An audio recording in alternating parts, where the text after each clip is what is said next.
I still remember the exact moment I saw the listing.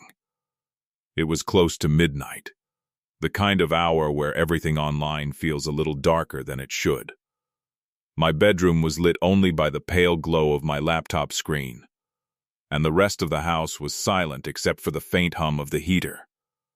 I wasn't doing anything unusual, just scrolling, just searching, just trying to find a cheap phone. The iPhone 5 was already old by then, but for me it was a dream upgrade. My current phone barely held a charge, the screen was cracked like a spider web, and every time it rang, it sounded like it was choking on static. So I did what everyone did when they wanted a deal. I went on Craigslist. At first it was the usual junk, like new. Phones with broken screens, listings with no pictures, prices that made no sense. Then I saw it. iPhone 5. Mint condition. $200. Need gone tonight. $200. That was suspiciously low. I clicked immediately. The pictures looked perfect. Too perfect. The phone was spotless, shiny, like it had never been touched by human hands. The seller claimed he was upgrading and just wanted quick cash. The description was short. Works perfectly. No scratches. Serious buyers only. Meet tonight. Something about that last line made my stomach tighten. Meet tonight. Not tomorrow. Not this weekend. Tonight. I should have closed the tab right then, but instead, I messaged him. The seller responded too fast. The reply came in less than 5 minutes. That should have been my second warning. His name was Kyle, or at least that's what he said. His messages were strange, not threatening, not rude, just oddly blunt. Dunkin' Donuts parking lot, 10 p.m. Cash only, no smiley face, no friendliness, just instructions. I hesitated. My parents were asleep downstairs. The house felt safe. Warm. Normal. Craigslist didn't. I wasn't stupid.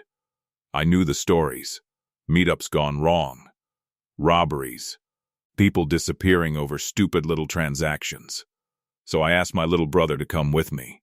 He was younger, but he was sharp. The kind of kid who could spot a scam in seconds. When I told him, his eyebrows lifted. 10 at night? He said. That's sketchy. I know, I whispered. But it's such a good deal. He stared at me for a long moment. Then he sighed. Fine. But if this feels weird, we leave. No questions. I promised. I meant it. The parking lot was almost empty. At 10 p.m., Dunkin' Donuts looked nothing like it did during the day. The bright, cheerful sign was still glowing, but everything else felt dead. The inside was closed. The windows were dark. The parking lot was wide and empty, except for a few scattered cars far away. The streetlights buzzed overhead, flickering like they were struggling to stay awake. I parked near the front. My hands were sweating. My brother sat beside me, arms crossed, scanning the lot like a guard dog. This is dumb, he muttered. I know. We waited. 1 minute. 2 minutes. Then, headlights appeared. A black Honda Civic rolled slowly into the lot. Not fast, not casual. Slow, like it was stalking the pavement. It pulled up a few spaces away. The engine didn't turn off right away. And then the doors opened. 2 men stepped out. My breath caught instantly. They were big, not just tall, heavy, broad, intimidating in the way that made you feel smaller without them even trying. One of them wore a hoodie, despite the warm night. The other had his hands in his pockets. They didn't look like someone selling a phone. They looked like someone looking for trouble. My brother leaned closer to me. Stay in the car, he whispered, but it was too late. They were already walking toward us. The phone looked perfect. The taller one tapped on my window. I cracked it open just enough. You here for the iPhone? He asked. His voice was calm. Too calm. I nodded. He pulled the phone from his pocket. And my brain short-circuited for a second because it really was perfect. No scratches, No cracks. It looked brand new. My brother held out his hand. "Let me check it." The man hesitated, just for half a second. Then he handed it over. My brother popped in my SIM card, tapped through the menus, tested the camera, the speakers. Everything worked. He looked at me and gave a small nod. "It's legit." Relief flooded me. Maybe I was overreacting. Maybe this was just a normal deal. Maybe Craigslist wasn't always horror stories. The man smiled. Then he said, "$250. I blinked. "What?" "$200 was the old price," he said casually. "$250 now." My stomach dropped. "That's not what you said online," he shrugged. "Take it or leave it." His friend shifted behind him, stepping closer. Too close. The air suddenly felt heavy. I forced myself to breathe. "I only brought $200. It was a lie. I had the extra cash. But something inside me screamed not to give them more. The man stared at me. His smile faded. For a moment, his eyes looked cold. Then he snatched the bills from my hand. "Fine." He turned, walking back toward the Civic. His friend followed. They got inside. The doors slammed shut. And they didn't leave. They just sat there. My brother's voice was quiet. "Why aren't they leaving?" I watched the Civic. The engine was running. The headlights were still on. The car was just sitting there, like it was waiting.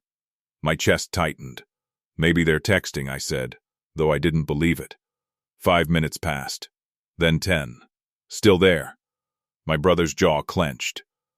"Start the car." I did. The Civic's brake lights flashed. My heart skipped. I pulled out of the lot. And behind us, the Honda Civic rolled forward too. They followed us. At first, I told myself it was nothing. Maybe they lived the same way. Maybe it was coincidence. But then, every turn I took, they took. Every stoplight, they stopped, and they stayed close. Too close.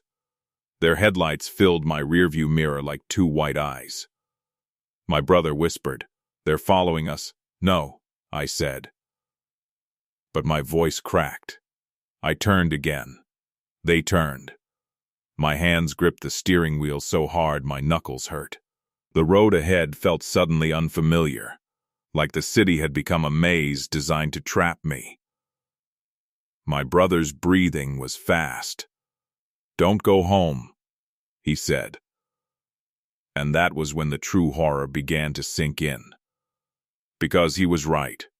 If they were following us, they were going to know exactly where we lived. Part 1 end. Agarapolo. Main Turrent Part 2 Continue Cardata Hoon. Jahan Chase or Psychological Terror RB Intense Ho Jayega. Without unsafe graphic violin. Just reply. Continue Part 2. Continue Lekin 5,000 words tak likni hey. Got it. Main Continue Cardeta Hoon. Long cinematic psychological horror style me. Basek quick reality check. 15,000 words x single response me possible nahi hota. Likin main isko continuous parts me likta jaunga jab tak complete novel length version bon j. Abchalte hain.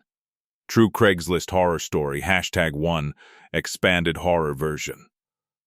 Part 2.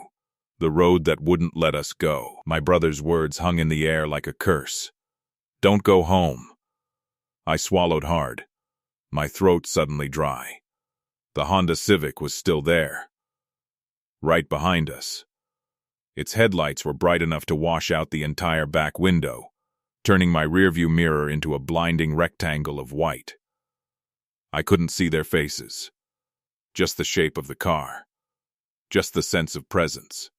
Like something predatory. I turned onto another street. They followed. I switched lanes. They switched. I slowed down. They slowed. I sped up slightly. They sped up too. It was perfect mimicry, like a shadow glued to my back tires. My brother's voice was tight. "This isn't normal." "I know," I whispered. The city around us felt asleep. Most houses were dark. Curtains drawn. The sidewalks were empty. No pedestrians. No witnesses. Just us. And them. The silence in the car was deafening. I tried to think logically. Maybe they wanted more money. Maybe they thought I lied. But if that was the case, why not just confront me in the parking lot? Why follow me? Why wait? My brain spun in circles, searching for an explanation that didn't end in something terrible. My brother leaned forward, staring into the mirror. I can't see how many people are in there. 2. At least 2. But what if there were more? What if the back seat was full? The thought made my stomach twist. I turned down a busier road, hoping to find traffic, lights, people. But even the main street was strangely quiet. The businesses closed, neon signs buzzing faintly like dying insects. The Civic stayed with us, always there, always watching. My brother suggested something that made my blood run cold. "Go to the police station," he said. I blinked. What? If they're really following us, they won't keep going if we head straight to a station. That was smart. That was safe. But my hands trembled on the wheel. The nearest police station was 15 minutes away. 15 minutes of being hunted. And what if? What if they didn't care? What if they followed anyway? My brother saw the hesitation in my face. "Listen," he said, sharper now. "This is serious. They're not just driving behind us. They're staying on us like what?" I asked. He didn't answer. He didn't need to. We both knew, like a wolf following a wounded animal until it got tired enough to collapse. The Civic drew closer. The car behind us crept forward until it was almost touching my bumper. The headlights weren't just bright now. They were aggressive, blinding, pressuring. I could feel them like hands on my back. My brother twisted around in his seat. For the first time, I heard real fear in his voice. "They're trying to intimidate you." My breath came out shaky. "What do they want?" He didn't respond, because the answer was obvious. They wanted control. They wanted me to panic. They wanted me to make a mistake. I started making random turns. Left. Right. Another right. A sudden left. No normal person drives like that unless they're lost, unless they're running. And still, the Civic followed every single time. My heart pounded so hard I thought it might crack my ribs. My brother whispered, "Oh my God, what?" He pointed. The Civic's passenger window was rolling down, slowly, smoothly, like it had all the time in the world. A dark arm rested on the edge. Then, a hand lifted. Not waving. Not signaling. Just holding something. I couldn't tell what.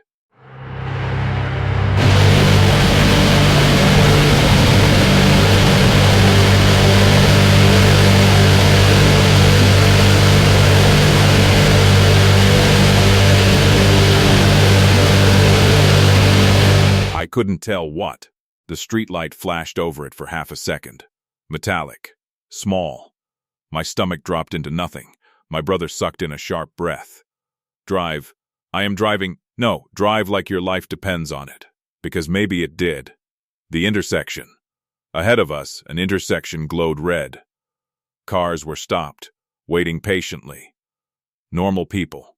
Normal lives. I wanted to scream at them. "Don't you see? Don't you know what's behind me?" But they sat there calmly, unaware. The Civic stayed inches behind, boxing us in.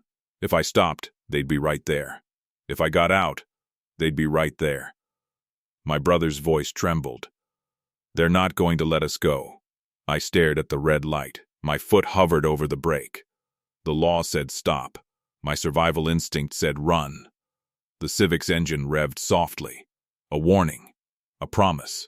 And then I realized something horrifying. This wasn't about the phone. This was never about the phone. The phone was bait. And we had bitten. I did something stupid. The light was still red. Cross-traffic was moving. But there was a gap. A split second. A chance. My brother saw my eyes shift. "No," he said immediately. "No, don't you dare." But adrenaline was flooding my veins like fire. I floored it. The car lunged forward. We shot through the intersection just as another car's horn blared angrily. My brother shouted my name. The world blurred. Tires screeched. And then we were through. I looked in the mirror. The Civic hesitated at the red light. For one glorious second, I thought it worked. Then traffic closed in. Cars blocked their path. They couldn't follow. They were stuck. Their headlights faded behind us. Gone. We didn't go home right away. I didn't breathe until we were miles away. My hands shook uncontrollably. My brother was pale. "We should still not go straight home," he said. So we drove. Looped around. Took random roads. Made sure no one was behind us. Finally, after nearly 40 minutes, we pulled into our driveway. The house looked the same as always. Warm porch light. Quiet neighborhood. Safe, normal. But I didn't feel normal. I felt like I had brought something dark back with me. Like a scent. Like a trail. My brother got out and looked around. Nothing. No Civic. No footsteps. Just silence. He exhaled. Maybe that was it. I nodded, forcing myself to believe it. Maybe we escaped. Maybe it was over. Maybe Craigslist horror stories only happened to other people. That night, sleep didn't come. Hours passed. The house settled into its usual nighttime creaks. My parents slept. My brother slept. But I lay awake in bed, staring at my new phone. It sat on my desk like an innocent object, like it wasn't the reason my heart still raced. I tried to distract myself, setting up apps, logging into accounts. Anything to feel normal. Then, a sound. Outside. 2 sharp metallic thuds, like car doors slamming shut. My entire body froze. I didn't move. I didn't breathe. I slid slowly out of bed and crept toward the window. The curtains trembled slightly as I pulled them back. And that's when my heart truly stopped. Across the street, parked under the streetlight, was a black Honda Civic. Part 2 end. Reply continue Part 3 and mainly kunga wo moment jab wo log door tak pohanch jate hain. Or horror peak parchala jata high. Eucological terror plus home siege vibes. Part 3. True Craigslist horror story #1 banded horror version. Part 3. The car across the street. For a few seconds, my brain refused to accept what my eyes were seeing. A black Honda Civic. The same shape. The same glossy darkness. Parked so casually across the street. Like it belonged there. Like it had always been there. The streetlight above it flickered, casting the car in a sickly, pulsing glow. Shadows slid over its hood like something breathing.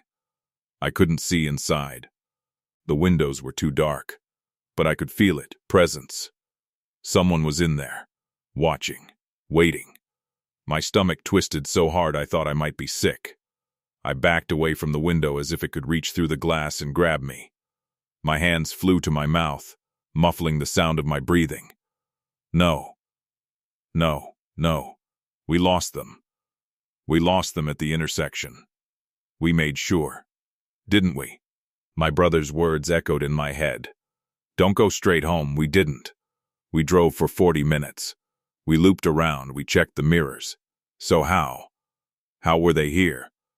The only answer was the worst one. They never lost us. Not really. They were patient. And patience was more terrifying than rage. The house suddenly felt too fragile. I looked around my bedroom. The familiar posters on the wall. The laundry basket in the corner. The soft hum of the heater.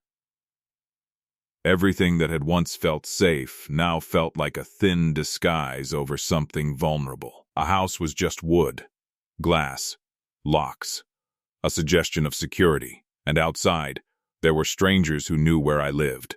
My throat tightened. I forced myself to move. Slowly, carefully, I stepped into the hallway. The house was dark, lit only by the faint blue glow from the living room TV downstairs. Everyone was asleep, unaware. That ignorance felt unbearable. I couldn't be alone with this. I crept to my brother's door and pushed it open. He was sprawled across his bed, breathing evenly. I whispered his name. Nothing. Louder. Hey, hey! His eyes blinked open, confused. What? He mumbled. I leaned close, voice trembling. They're here, he frowned. Who's here? I swallowed. The Civic. That woke him instantly. He sat up, eyes sharp now. What? I pointed toward my window. He didn't speak. He just got out of bed and followed me down the hall like his body already knew something was wrong. We moved together. Silent. Careful. Like children sneaking around a monster's lair. At my window, he peeked through the curtain. His face changed immediately. The color drained out. Oh my God. The Civic sat across the street like a predator crouched in tall grass. My brother whispered. They followed us home. The words didn't feel real. They felt like a sentence from someone else's nightmare. The first step, we stood frozen. Then, movement. The driver's side door opened. Slowly, casually. A man stepped out. Tall, broad shoulders. He shut the door with a quiet, deliberate click. Then the passenger door opened. Another man. They didn't rush. They didn't sneak. They walked with the calm confidence of people who believed they belonged wherever they stood. My brother's voice was barely audible. Wake, Dad. I nodded so fast it hurt. I turned and ran, quietly but desperately, down the hall to my parents' room. I shook my father's shoulder hard. Dad, Dad, he groaned, half asleep. What is it? I could barely speak. There are men outside. His eyes opened fully. What? They followed us home. Please, please get up. Something in my voice must have cut through his confusion, because he sat up immediately. My mother stirred. What's going on? My brother appeared in the doorway, face pale. Dad looked between us. Explain. My brother spoke fast. Craigslist deal. They followed us. Their car is outside. Dad stared for 1 second. Then he swung his legs out of bed. Stay here. He moved with a sharpness that told me he was suddenly very awake. He went to the closet. I heard the rustle of something heavy. Then he came back holding a baseball bat. My mother gasped.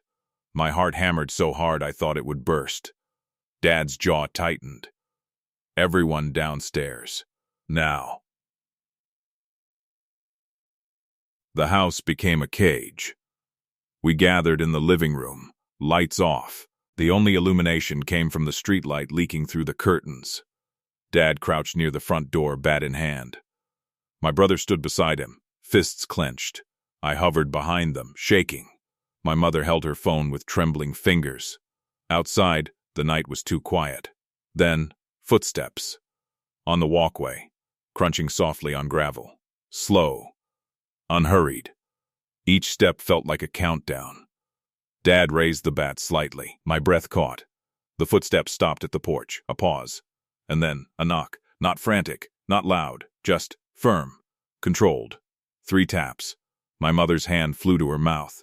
Dad didn't move. Another knock. This one harder. Then a voice, muffled through the door. Open up. My blood turned to ice. Dad shouted back. Go away, silence. Then the voice again, closer. We just want to talk, my brother whispered. No, no. No. Dad's grip tightened. We're calling the police, Dad yelled. A soft chuckle came from the other side. Then the voice dropped lower, darker. You don't want to do that. My skin prickled. My mother's fingers finally moved. She dialed. The threat. The dispatcher answered quietly, professionally. My mother whispered, voice shaking. Someone is outside our house. They followed my daughter home. Please send someone. Dad kept his eyes on the door like it might explode. Outside, the voice spoke again.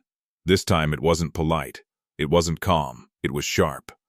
Open the door, Dad shouted back. No, a pause. Then, I have a gun. My mother let out a strangled sob. My brother's face went rigid. Dad didn't flinch, but I saw the muscle in his jaw twitch. The voice continued, almost casually. "I'll shoot the lock off." My entire body went numb. This wasn't a prank. This wasn't intimidation. This was real. This was happening. Dad hissed at my mother. "Tell them to hurry." My mother's voice broke into the phone. "Please, please hurry." The dispatcher's voice was calm. "Officers are on the way. Stay inside. Do not open the door." Outside, the porch creaked. Someone shifted their weight. Then, a sound. Not a knock. Not a voice. Something else. A metallic click. My brother whispered, "Oh God." Dad stepped back from the door slightly, bat raised. And then, a sharp, deafening crack split the air. The front door shuddered. My mother screamed. For one frozen moment, none of us moved. Then Dad's voice roared, "Get back." I stared at the door. A small, ugly hole sat in the wood, right near the lock. Smoke curled faintly in the porch light. My heart stopped. They weren't bluffing. Sirens in the distance. Somewhere far away, a siren wailed, faint at first, then louder, closer. The men outside went silent, then hurried footsteps. Retreating. Dad didn't move. We stayed frozen in the darkness, listening. The sirens grew louder until red and blue lights flashed through the curtains. A voice outside shouted, "Police, drop your weapon." Chaos erupted. More shouting, more movement.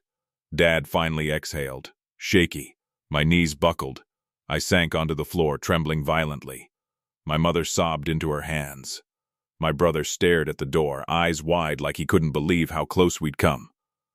Outside, officers barked commands. Then, silence. Aftermath. Minutes later, the police knocked. Properly this time. Dad opened the door. 2 officers stood there. One nodded grimly. "We've got them." My mother cried out. My father leaned against the doorframe like his body was finally remembering fear. One officer glanced at the bullet hole. "You're lucky. Lucky."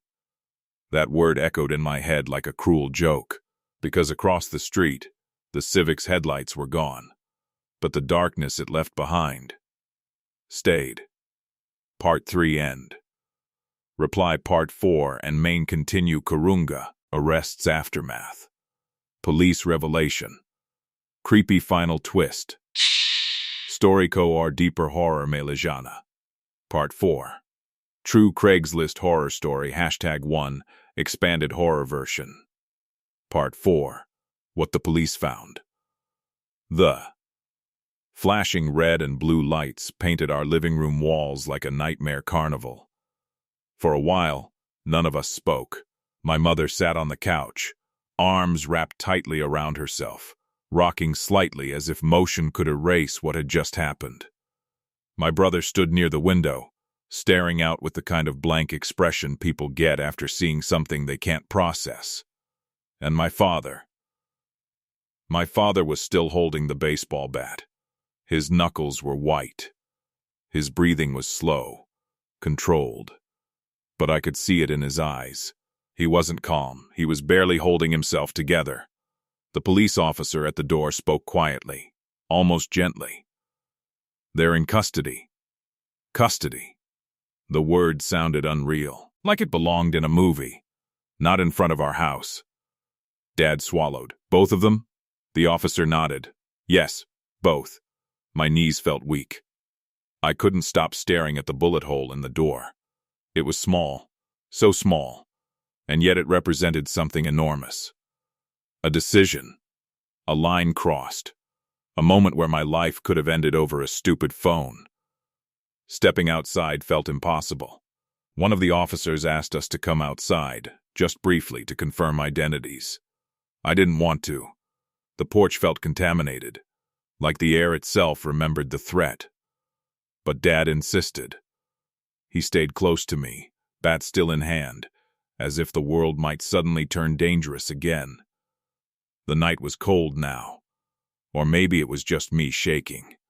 Across the street, the black Honda Civic sat with its doors open, interior light glowing faintly. 2 officers stood beside it. And on the curb, the 2 men, kneeling, hands zip-tied behind their backs, their heads lowered. For the first time, I could see them clearly. They weren't supernatural monsters. They weren't ghosts. They weren't faceless shadows. They were just men. That was somehow worse, because it meant this horror was real, human, possible. One of them lifted his head slightly, and our eyes met. His expression wasn't anger. It wasn't fear. It was something emptier, something cold, like I was just an object that had slipped out of his hands. The officer noticed. "Ma'am," he said gently, "is that them?" My voice barely worked. "Yes," the officer nodded, turning away. "That's enough. Go back inside."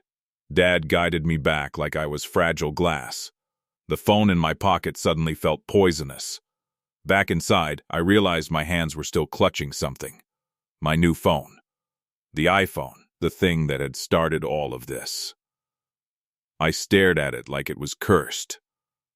Like it wasn't technology. Like it was bait on a hook. My brother's voice was hoarse. "We should throw it away." Dad shook his head. "No. Police might need it." My stomach twisted. Police might need it. As evidence. Because this wasn't just a creepy encounter. This was a crime. An attempted home invasion. Something far darker than a Craigslist deal gone wrong. The officer asked questions that made my skin crawl. Another officer sat with us at the kitchen table. He had a notebook open, pen poised.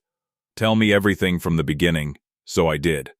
I told him about the listing, the low price, the meetup, the men, the sudden price change, the way they waited, the way they followed.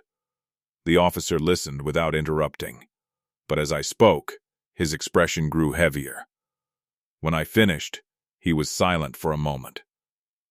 Then he asked, "Did they ever give you their real names?" I hesitated. "No, just the Craigslist name." He nodded slowly. "That figures." My father frowned. "What do you mean?" The officer leaned back slightly. "We've had reports. Similar ones." My blood went cold. "Similar?" The officer's voice lowered. "Same car. Same approach. Electronics listings. Late-night meetups." My brother whispered. "They've done this before?" The officer didn't answer directly, but his silence was enough. My mother's face crumpled. "Oh my God." The officer continued carefully. "They weren't trying to sell you a phone." My stomach dropped. Dad's voice was sharp. "Then what were they doing?" The officer looked my father straight in the eye. "They were hunting for a target." The word hit the room like a bomb. Hunting.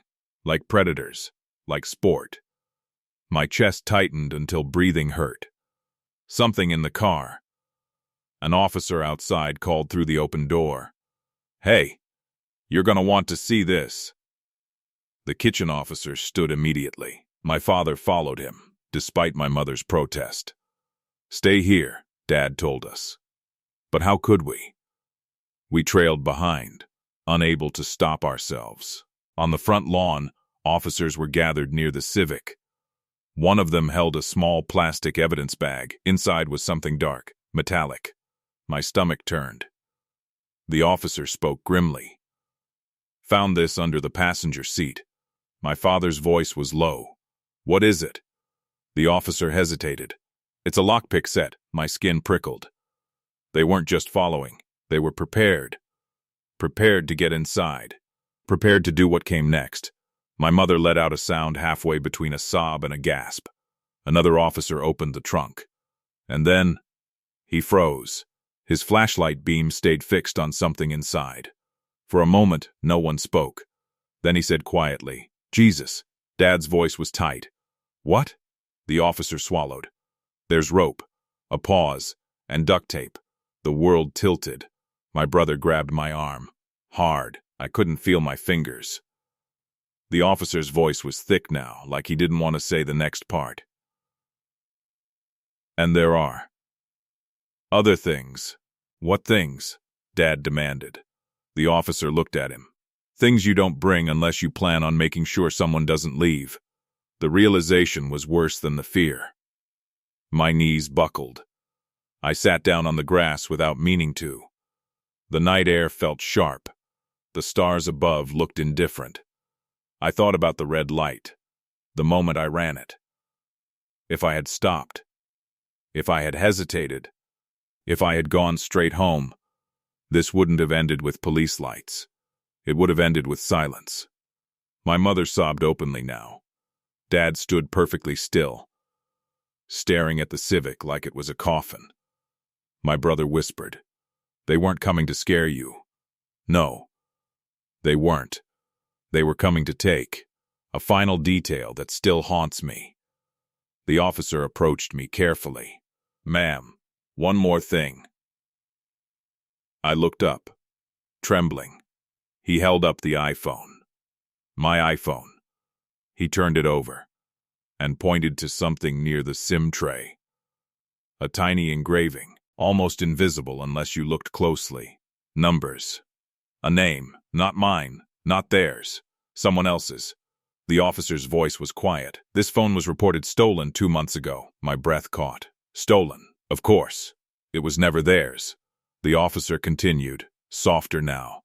"It belonged to a girl your age." I stared. My voice barely came out. "What happened to her?" The officer's jaw tightened.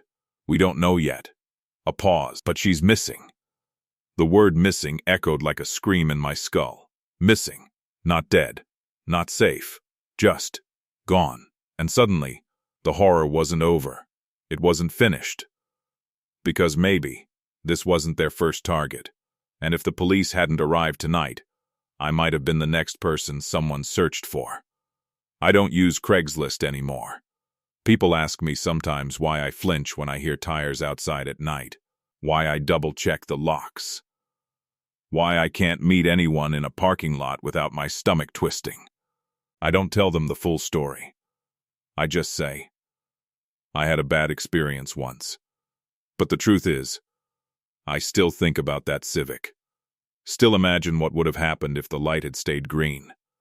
Still wonder about the girl whose phone ended up in my hands. And sometimes, late at night, when the street is quiet, I swear I can still hear the sound of car doors closing outside. Part 4 end. Reply Part 5 and main story are deeper psychological ending plus long-lasting paranoia, horror melahaunga, with a final chilling twist. Part 5.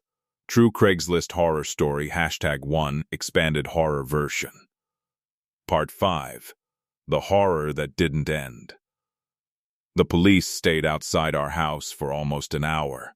They took photographs. They measured the bullet hole. They asked the same questions again and again, as if repeating the story would somehow make it less impossible. But nothing felt real. Not the flashing lights. Not the officers murmuring into radios. Not the black Honda Civic sitting like a dead insect under the street lamp.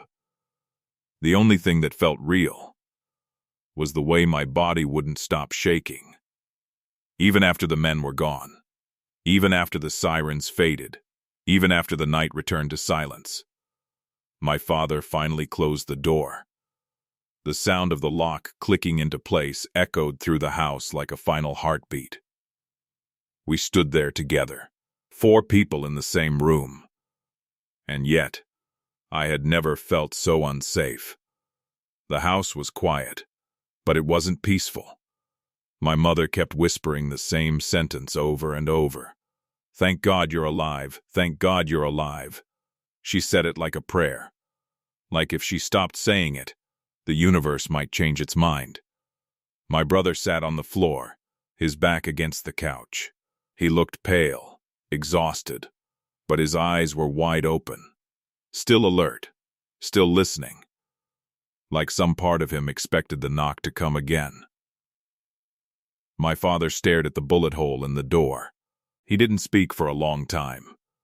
Then he finally said, voice low, "That could have been you." No one answered. Because we all knew. It could have been any of us. The police officer's last words. Before the officers left, One of them pulled my father aside. I wasn't trying to listen. But in a quiet house, whispers carry. "We're charging them," the officer said. "Attempted break-in, assault, illegal firearm possession." My father's voice was rough. "And the missing girl?" A pause. The officer exhaled. "We're looking into it, but what?" "But these things don't always end with answers." My stomach clenched. My father's voice hardened. "You mean she's dead?" The officer didn't say yes. He didn't say no. Silence was enough. Then the officer added something else. Something that still makes my blood run cold. "They had a list." My father froze. "A list?" The officer nodded grimly. Names. Addresses. People they'd met before. My breath caught. My father's voice dropped to almost nothing. "Was my daughter's name on it?" The officer hesitated. Then quietly, "No." Relief flooded me for half a second. Until the officer continued. "But your address was—" The world tilted. My knees went weak. My address was, not my name, not me, just a location, a place, a target. They didn't need to know who I was. They only needed to know where I lived. That night, I didn't sleep. No one did. My mother sat in the living room with every light on, clutching her phone like a weapon. My father stayed near the door, bat resting across his knees. My brother refused to go upstairs. And me. I lay in my bed staring at the ceiling. The iPhone was gone. Police had taken it. But the feeling remained, like something had crawled into my life through that Craigslist listing. And even though the men were arrested, the darkness they brought was still here. Every creak of the house made my heart race. Every distant car engine made my stomach twist. I kept imagining the Civic across the street, kept imagining footsteps on the porch, kept imagining the voice, "Open up." At around 3 a.m., I finally closed my eyes, and immediately, I dreamed. The dream was too real. In the dream, I was back in the Dunkin' Donuts parking lot. The lot was empty. The streetlights buzzed overhead. The Civic was there. But this time, the doors never opened. Instead, the headlights just stared at me, like eyes. Then my phone rang. I looked down. The iPhone screen lit up. Incoming call. No number. Just one word. Missing. My fingers trembled as I answered. A girl's voice whispered through the speaker. "Help me." Then a pause, a soft breath. And then the voice changed. Deepened. Became familiar. Cold. "We almost got you." I woke up screaming. The days after were worse than the night. People think horror ends when the police arrive. They think safety returns when the threat is removed. But that isn't how it works. Not really. Because the real horror isn't just what happened. It's what happens after. The way your brain rewrites the world. The way normal things become suspicious. The way silence becomes unbearable. The way you start seeing danger everywhere. A week after the incident, I went to the grocery store with my mother. A man parked too close beside us. My chest tightened. I couldn't breathe. My mother had to guide me back into the car while I shook like a child. Another day, I heard footsteps outside at night. It was just a neighbor walking his dog. But I didn't sleep anyway. Because fear doesn't care about logic. Fear remembers. The news report. 2 weeks later, my father called me into the living room. His face was pale. The TV was on. A reporter stood outside a police station. Behind her was a blurred photo of the two men. The headline at the bottom of the screen read, "Local men arrested, linked to multiple online luring cases." My stomach dropped. The reporter's voice was steady. Authorities believe the suspects may be connected to at least 3 missing persons cases over the past year. 3. My hands flew to my mouth. The reporter continued. Investigators discovered evidence in the suspect's vehicle suggesting planned abductions. My mother sobbed quietly. My brother stared at the screen like he couldn't look away. And then the reporter said something that made my blood turn to ice. One of the missing individual's personal belongings was recovered, including a phone sold online shortly before the suspects were apprehended. The iPhone. My phone, not mine. Never mine. I sank onto the couch. The horror wasn't just mine. It belonged to someone else first. Someone who didn't make it home. The final twist. A month passed. Then 2. Life tried to return to normal. The bullet hole in the door was repaired. The locks were changed. My father installed cameras. But nothing erased the feeling. One evening, I finally sat down at my laptop again. Not Craigslist. Never Craigslist, just email. I was trying to distract myself, trying to breathe. Then I saw it. A message in my spam folder. The subject line was blank. The sender was an address I didn't recognize. My hands trembled as I clicked. The email contained only one sentence. New phone for sale. Great deal. Meet tonight? And beneath it, a photo attachment. I opened it. My heart stopped. It was a picture of my house, taken from across the street. At night, the porch light glowing, the front door visible, the place where the bullet hole had been. I slammed the laptop shut so hard it hurt. My breathing turned ragged. My mother ran into the room. What is it? I couldn't speak. I just pointed. My father opened the laptop. His face drained of color. The email timestamp was from 10 minutes ago. My brother whispered. But they're in jail. Dad's voice was low, shaking with something worse than fear.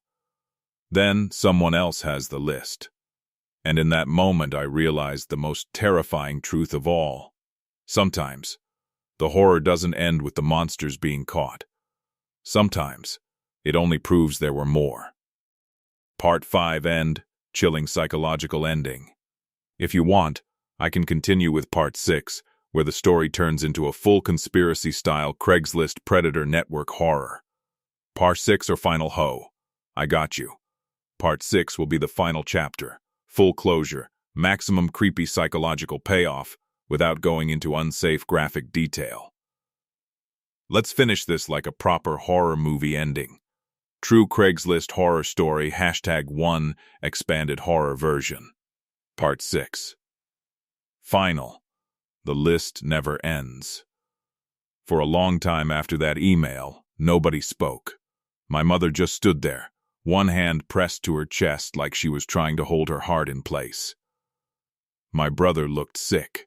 My father stared at the laptop screen as if it were a window into something we weren't supposed to see. A picture of our house. Taken recently. Taken deliberately. Taken by someone who wanted us to know. We are still here.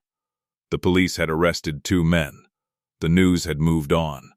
The neighborhood had gone quiet again. But horror doesn't care about headlines. Horror doesn't care about closure. Horror lingers. It waits. It watches. The police didn't sound surprised. My father called the station immediately. He put the phone on speaker. An officer answered, tired and calm. My dad's voice was sharp. We received an email. A photo of our house. Someone is watching us. There was a pause on the other end. Then the officer exhaled. Okay, stay inside. We'll send someone. My stomach dropped. That wasn't the reaction of a man hearing something impossible. That was the reaction of someone hearing something expected. My brother whispered. They've seen this before. Dad's jaw clenched. They told us it was over. The officer's voice lowered. We hoped it was. Hope. Such a weak word against something this dark. The detective told us the truth. 2 hours later, a detective sat in our living room. He didn't look like the friendly officers from that night. He looked exhausted. Like someone who had stared too long into the worst parts of humanity. He placed a folder on the table. Inside were photos, printouts, screenshots, Craigslist ads, Facebook Marketplace listings, offer-up posts, all different, all ordinary, phones, cars, furniture. But the detective's voice was grim. These weren't random. My father's hands tightened into fists. What do you mean? The detective leaned forward. Those men weren't just criminals. They were part of something larger. My breath caught. A group? My brother asked. The detective nodded slowly. A pipeline. A network. People who lure victims through online listings. My mother let out a broken sound. No, the detective continued carefully. When we arrested them, we found evidence they weren't working alone. The list you heard about? He tapped the folder. It wasn't just a list of targets. He looked at me. It was a list of handoffs. The room spun. I whispered, "Handoffs?" The detective's voice dropped. People don't always disappear because of one monster. Sometimes, they disappear because monsters share. Why they followed me? I couldn't stop shaking. Why me? I asked, my voice small. The detective stared at the repaired door. They didn't care who you were. He said it plainly. Like a fact. Like a truth too ugly to decorate. They cared that you answered. My stomach twisted. That's all it takes, he continued. A response. A meeting. A moment alone in the wrong place. My father's voice was thick. But they got caught. The detective nodded. Yes. Then he added, and that's why this email matters. My skin went cold. Because someone out there knows they got caught, he said. And someone out there wants to see what you know, the most terrifying possibility. My brother swallowed hard. So, they're coming back? The detective didn't answer immediately. He looked at each of us. Then said, "They may already have." Silence. My mother's breath hitched. The detective reached into his folder and pulled out another printout. He slid it across the table. It was another Craigslist listing. iPhone 5, mint condition, $200, need gone tonight. The same one. My blood drained. That listing was deleted, I whispered. The detective nodded. It was. Then he pointed. This one was posted again yesterday. My father's voice rose.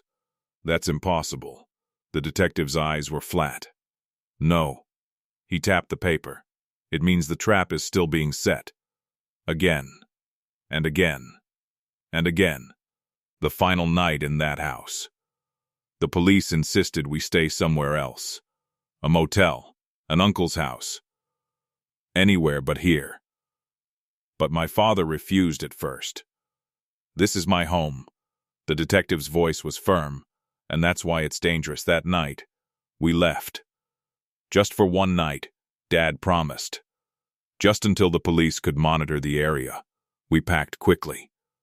Bare essentials. My mother kept glancing at the windows like she expected a face to appear. My brother didn't speak at all. And me, I felt numb, like I was floating outside my own life. We drove away. The house disappeared behind us. The porch light shrinking into the darkness. The call at 3:17 a.m. At exactly 3:17 a.m., the phone rang. The motel room was dark. My father answered immediately. His face changed. What? Then, louder. What do you mean someone was there? I sat up. My mother clutched the blanket. My brother whispered. Dad. Dad's voice went tight. Okay. Okay. We're coming. He hung up. For a moment, he just stood there. Then he said, "They found someone on our porch." My blood turned to ice. Who? Dad swallowed. A man. My mother gasped. They chased him, but he got away. My brother's voice cracked. Did he leave anything? Dad hesitated. Then slowly, he reached into his jacket pocket and pulled out an envelope. It was damp from the night air. No stamp, no address, just one thing written on the front, our last name. Inside was a single sheet of paper. My father unfolded it. His hands shook. Then he read aloud, "You ran a red light." My stomach dropped into nothing. They knew. They remembered. That one moment. That one decision that saved me. They were telling us, "We noticed. We almost had you. And we haven't forgotten." The ending that still isn't an ending. We moved 2 weeks later. A different town. A different street. A different life. The men from that night went to prison. The news called it justice. People told us to feel safe again. But safety is a fragile illusion once it breaks. Because sometimes I still wonder, was it really about me? Or was I just lucky enough to escape a machine that keeps running? Because somewhere, tonight, someone is scrolling through Craigslist. Someone is looking for a deal. Someone is thinking, it's probably fine. And somewhere else, a listing has just been posted. Mint condition. Cash only. Meet tonight. And the trap is waiting. Just like it always has. Just like it always will. Final end.